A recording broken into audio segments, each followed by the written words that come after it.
কাঁঠালের ছোট চারায় যেভাবে কলম করলে 2 থেকে 3 বছরের মধ্যে ফল পাওয়া সম্ভব। গোড়ার দিকে 3 ইঞ্চি রেখে মাথাটি কেটে দিতে হবে। ফল দেওয়া এমন একটি ভালো জাতের কাঁঠাল গাছ থেকে সায়ন ডাল কেটে নিতে হবে।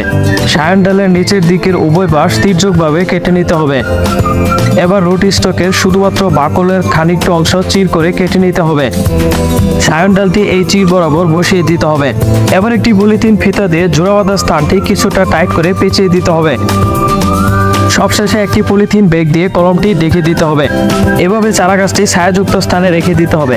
পরবর্তী 30 দিনের মধ্যে সায়ন ডাল থেকে নতুন কুড়ি বের হবে।